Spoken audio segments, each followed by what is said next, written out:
something interesting is sure to happen. Well, I think you ought to tell me who you are first. Mr. Rabbit? Then why did you ask the question? Goodness, this is quite extraordinary. Would you tell me, please, which way I ought to go from here? But today is turning into the most curious adventure I have ever had. Welcome back to another episode of the Alice in Wonderland podcast. This episode is part 2 of the Hot Entrepreneur Repurpose podcast that I did with Guy Lawrence, and the host of that episode was Elizabeth Jackson. So I'm really thankful once again for Elizabeth and JoyFM allowing us to repurpose these 2 episodes. So if you haven't seen the previous one or listened to the previous one, you may like to jump in on board on that one too. So welcome to the Alice in Wonderland podcast. Remember, this is a place for you to open your mind, let your sense of wonder and imagination loose, but most importantly, to stay curious. And please stay curious and enjoy this episode. This is the Hot Entrepreneur Podcast, exclusive to Joy. You're with Elizabeth.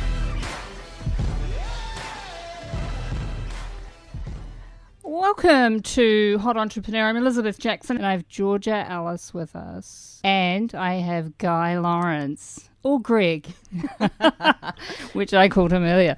Hey, welcome team. How are you? I'm awesome. Thank you again for having us back. Pleasure. Yeah, fantastic. So I guess the genesis of the show for me was just if you're an aspiring entrepreneur and you're out there, what are the techniques? I mean, we all discuss that we all have different techniques that keep us solid and grounded and committed. What are some of the techniques that you both do, and what can you offer to our listeners that is going to keep them focused? Let's start with you, Georgia. Yeah, sure. So for me, there's some non-negotiables in my life, and that is my morning routine. And I start the day as soon as my alarm goes off. I roll over and listen to a little message that I've recorded for myself telling me how awesome I am. I like it. Okay, so that's sort of me setting the tone for my current self and my future self. I then do some meditation, and that varies from 20 minutes to an hour, depends on what it is that I'm wanting to do for the day. I then have movement in my day, walking and yoga, and I also write out my goal. I also keep very focused on what it is I'm doing and why I'm doing it, because life has a way of catching up with us, and sometimes we get distracted and lose focus on what it is that we're actually setting out to achieve. So I need to make sure I bring my focus back every day. And why am I here? Why am I doing this? What's the biggest purpose? What's the pull? What's the thing that's pulling me forward? So that's in a nutshell what I do every day. That's my non-negotiable morning routine. Guy, what is it that you do your end? What keeps you grounded? In all honesty, like mine's very similar in that. So without going into too much, because Georgia covered a lot of it, like I believe change your day, change your life. And when you start the morning, that is the most pivotal time of the day to nurture yourself before the world gets crazy. And I think if you miss those golden opportunities in such a busy world to really fill your own cup up first, and mine is very similar. I will have a small meditation practice. I then make sure I eat really well. I'll bring in some movement. I even throw in a cold shower, which is another topic. I do that too, actually. Do you? Yeah, well, probably not as much as Guy, but I turn it on cold at the end. Oh, great. So, yeah.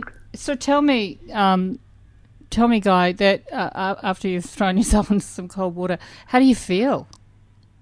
Look, I want to make sure that I'm sort of in my early 40s now, and I'm very grateful for everything I have, and I believe gratitude is the greatest place to form your day from, because it's very easy to get caught up in all the the things, the busyness, the stresses of life, and all the things that we want to achieve, especially as an entrepreneur, it almost can feel like there's this constant cycle of growth and achievement and accomplishment, and we actually forget to stop and smell the roses quite often. So for me, and even after interviewing over hundreds of successful people myself on my own podcast, the gratitude was a theme that kept coming back, and I've learned to entrain myself and my body to actually not wait for an outside circumstance to make me feel happy, to make me feel grateful. I actually learn how to generate that from the inside out, and from having that practice, it actually starts to entrain my body in a certain way, to behave a certain way, and then almost in some respect, I have rose-colored glasses when I start my day. But then that also encourages me to, A, be grateful for where I'm at and what I have already, because I believe in all of our lives we have things that we actually forget about because we have first world problems and we get caught up, and that helps me to look through my lens of my day. So I start to look for opportunities instead of obstacles. What can I learn from this? What can I achieve from this? And it's that precious time in the morning. I find that if I can just practice that like a habit, there's no fast road to this, over and over and over again, I slowly start to recondition my body to behave in a certain way. And it actually starts to really help me have a different relationship with stress and a different relationship to the circumstances that come and test us every day, because we all have problems, right? Yeah, absolutely. Welcome aboard. It's going to be a bumpy ride. I love what you said, Guy, about reconditioning the body. And I think life is all about a series of habits that we have. So if we can start our day with a really, really good productive habit and form a habit of doing something for ourselves every day, it actually sets us up to be more successful. It really does, because you then set yourself up with an attitude of gratitude, and you're also nurturing yourself at the beginning of the day. So you're taking care of who you are. And part of what you're doing is then you're starting to form the habit of, if stress comes along, you actually can control that stress. You can bring yourself back to gratitude or whatever it is that brings you back to that place that keeps you back on purpose. So I think forming habits, so not everyone has a morning routine. And I highly recommend that if you don't have one at the moment, is to sit down and think about, well, what is it that I need to do to start my day? Habits, as I said, we're creatures of habits. So everyone already has habits that they get out of bed the same side every day. They make coffee the same way every day. So slot in there new habits that are going to help you move forward. Yeah, I agree with that. I've got a friend that runs a yoga studio in New Zealand, and she's an amazing woman. She's an entrepreneur. And she taught me not to be on the phone. I walk my dog in the morning, no devices. I'm not allowed to go anywhere near my phone, and to just settle myself into the day naturally by being present to that day. And there's something about that. It's and you guys do it in meditation and listening to your mantra that you play back to you. You're really just being visible and present to self, aren't you? Yeah, absolutely. And that's critical to it. Now, what about this is the other thing I thought about too. I don't listen to the radio anymore.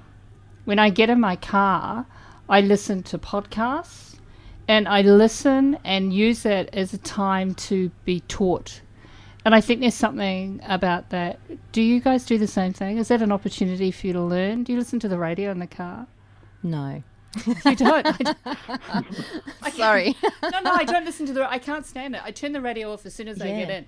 Yeah. But I listen to podcasts. Yeah, absolutely. What about, I'll hear from Guy, because I could go on a rant about radio and TV, but I'd love to hear what Guy has to what do you have to say about that, Guy? Yeah, look, I'm very, obviously I'm massive on growth, and I actually try and allow some time each day where there's a learning process, whether it might be listening to an audiobook, a podcast, or, different mentors and things like that, which I believe is crucial, because you want to be filling your cup up with things that are going to allow you to raise your standards in everything you do, I believe. And that's how we evolve. We become better people, better entrepreneurs, and create more successful businesses. But the biggest trap and I can speak from personal experience here, is actually not being a good implementer. So we can start listening to all this content and actually have all this wonderful knowledge coming in, but we can get very passive sometimes and then actually applying it, you know. So I think there's a nice ebb and flow that I've kind of gotten into now, where instead of like having 20 books stacked up and reading bits and bobs, I'll actually read, learn and implement, so I actually can start to embody the things that I'm learning. So it's not just philosophy, and I think that's a really important point as well. How much time do you commit to learning in your day? Is there a committed time slot for that? I normally around an hour. Oh, okay, so it's a discipline. Yeah, absolutely, and because I've sort of created a lifestyle that I've wanted to, like the discipline has changed over the years to support where I'm currently at, from the fruits of my labor, if you like. But at the moment, I'll ensure that I'll sit and I either aim to read 10 pages of a book, or I'll if I'm working on a project, I'll want to learn and understand the mechanics behind it. So I'll always allocate an hour space at some stage through the day where I go, okay, I've done enough digging, I just want to learn and consume and do something. That's a beautiful thing to do. And I don't do it. I listen to podcasts, but I listen, I'm like I don't know, it's like I'm traveling and I'm loving it and I'm loving the sound, and then I get out of my car and I get on. So the fact that you guys intentionally learn. Absolutely. And then implement, that's extraordinary. That's something I can take on. I really like that. Because here's the thing. You can attend a seminar, you can go to a workshop, you can read a book.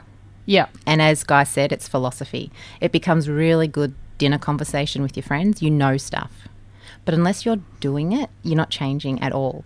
So you need to set aside time to actually implement what you're learning. So if you're in the car listening to a podcast, so I listen to podcasts, recordings and so forth in the car, I will get back home if there's been something I've listened to that I really liked, and I will transcribe whatever it is I've learned, whatever it is. I'd go back and replay it and transcribe. I'll go, oh, that was really good. And I'd make a note as I'm driving at 10 minutes in, something really good was there. So I'd go back at home at my desk and then transcribe what it was. Wow. So it's through the repetition and it's through the writing that I know that's going into the brain and becoming a fixed memory, not just a nice little nice to know thing that will probably be a puff of nothingness in a week's time.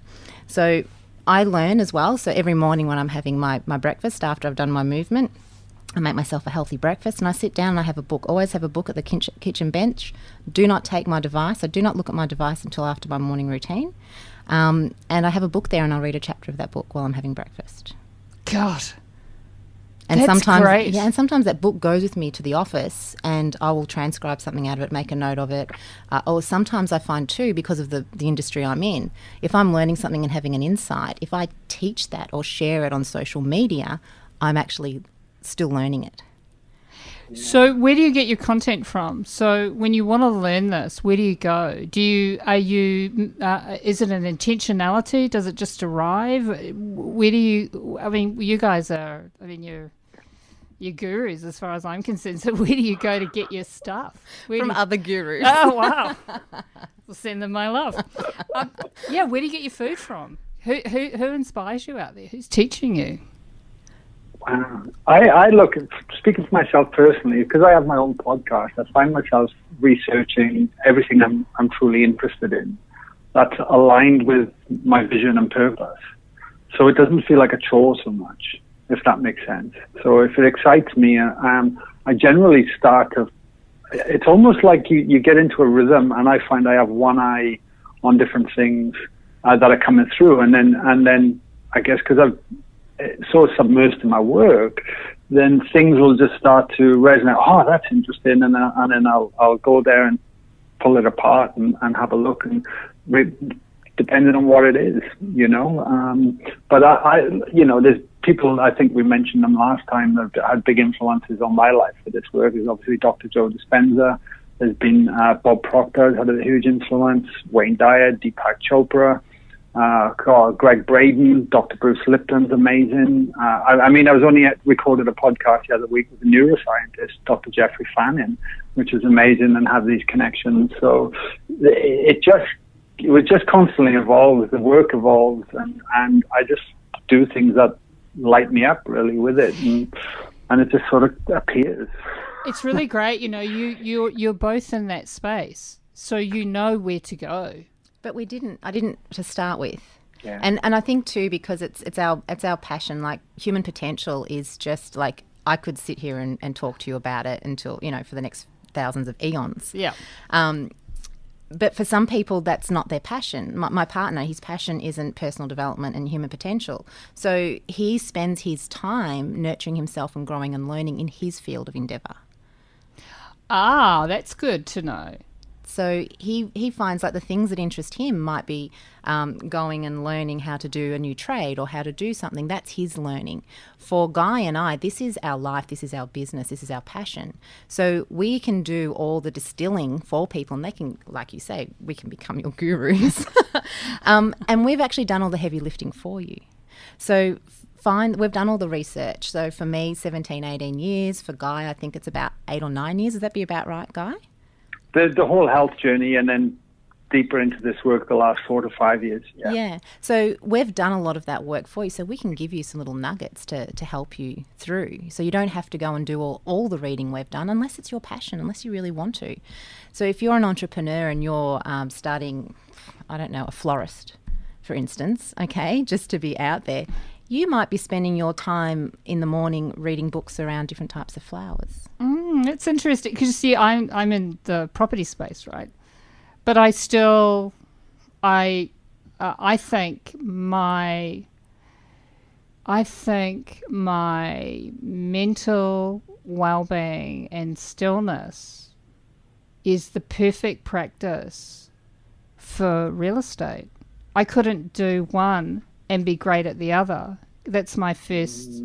Does that make sense? I must have that first. Yep.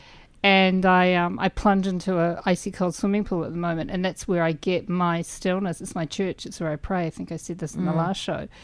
But to know that I can also, inside of that as learning, continue that and incorporate that, that's some great juice for me, because I want to drink that. I don't do enough of that. I do the other stuff, and I'm really great at that. But to know that there's another practice that I can incorporate on top of that, it's just going to keep me tidier and relevant in my property space. So thank you for contributing that. Let's talk about breakdown, because that often happens in entrepreneur land. For the listeners out there, and I'm not suggesting that it happens with you guys, but let's just pretend it does. Georgia, what do you do when you're in breakdown? And how do you recognise that you're in breakdown, or do you get to it before you get to breakdown? Okay, so for me, the recognition is my body will give me signals. So my body will give me signals of feeling anxiety, worry, doubt, maybe even fear. That's the signal to me. I use that trigger, that initial part of anxiety or worry, just whatever's going on, I listen to the body, and then I go, okay, something's not right. Then I'll look back and look at how I'm seeing the world. What perception have I put on a particular situation that's made me feel this way? And then I choose to change the way I look at it. Guy, what about you? Yeah, look, I heard an amazing saying the other day, and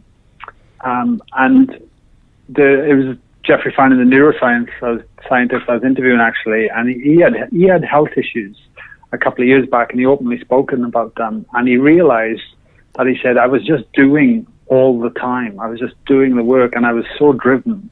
I forgot to be. And he said, the best piece, then somebody said to him, you need to do, be, do, be, do. So, that's a T-shirt, isn't it? Exactly. And I thought, well, that summarizes it up so amazingly. And I think society as well, and the way the media and everything portrays the way we should live and what is deemed as successful, we get caught up in this trap. And we're constantly on the treadmill, but we might have been doing for so long, we forgot the body doesn't even know what it's like to be being and enjoying and resting and relaxing, because we're either in a stress response, fight or flight, or we're in a rest and repair response, the parasympathetic nervous system, without getting too complicated.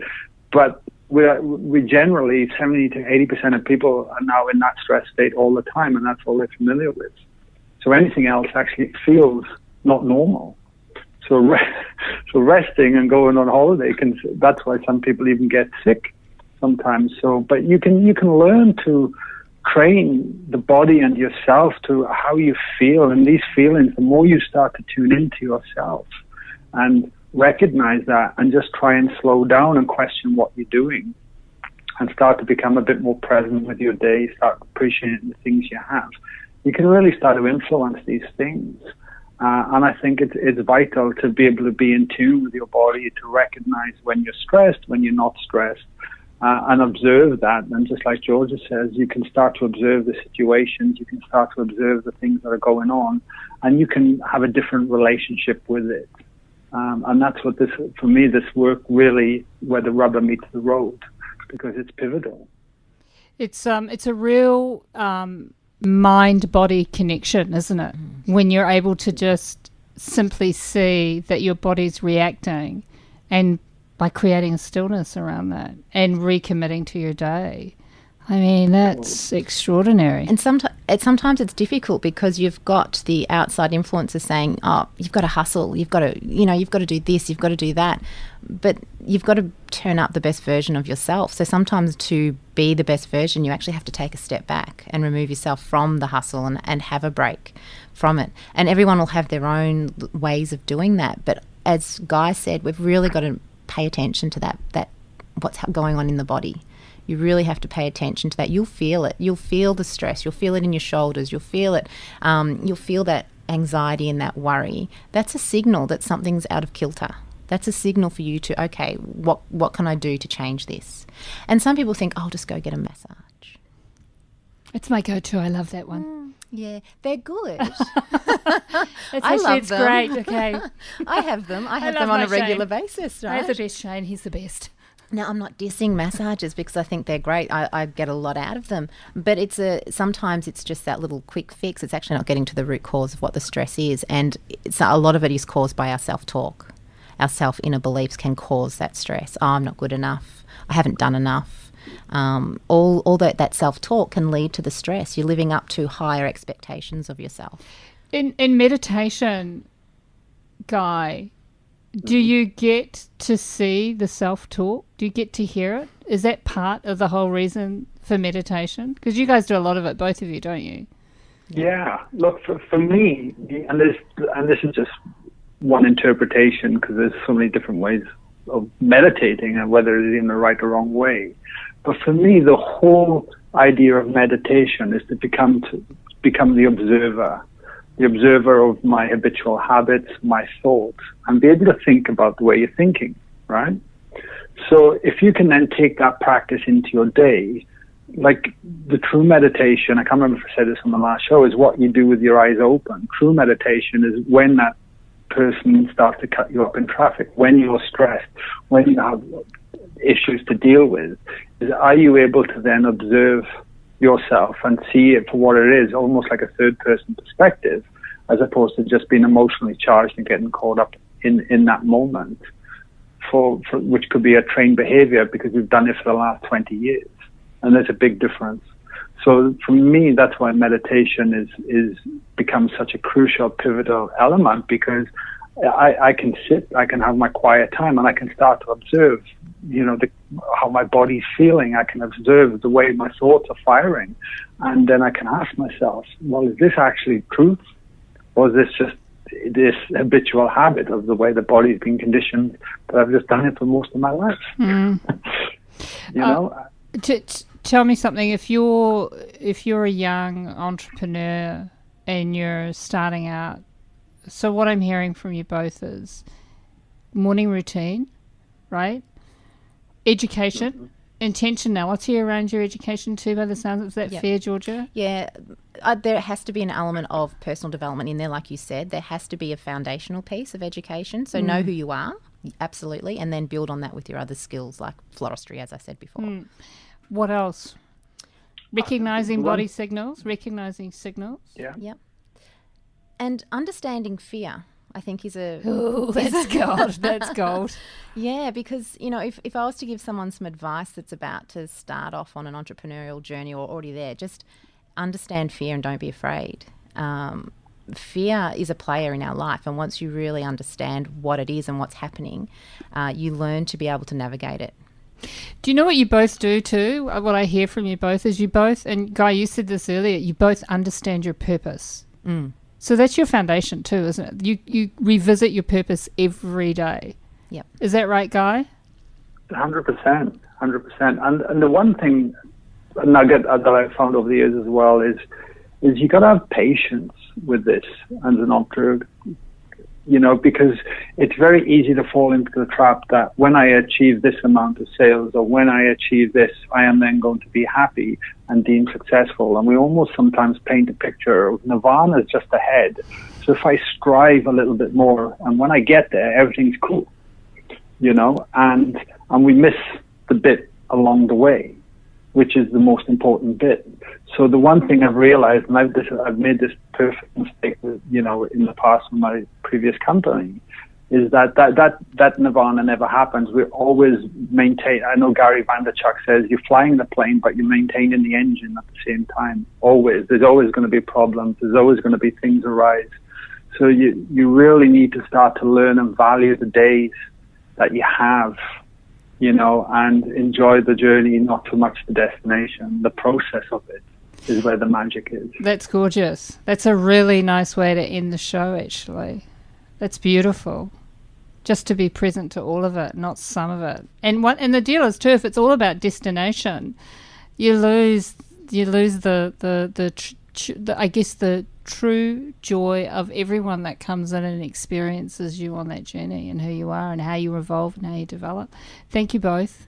My absolute pleasure. Thanks for having us back. Pleasure, absolute pleasure. All the best. Thank How do you we so much. find? So how do we find you guys, Georgia? How do we find you? So you can find me at bluechipminds.com, and I also have a Facebook group called Conscious Architects of Life if you want to jump on there as well. Gosh, I like that. Guy, how do we find you? At guylawrence.com.au, and I also have a Facebook group as well called Let It In. I love that. Thank you, guys. Thank you for your participation and for your value. I really mean that. For our listeners, this is it from us. If you want some guidance and if you need anything, please go and follow Georgia and Guy. They're my go-tos. All the best and God bless.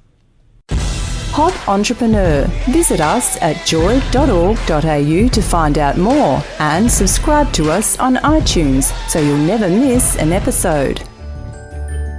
Today is turning into the most curious adventure I've ever had.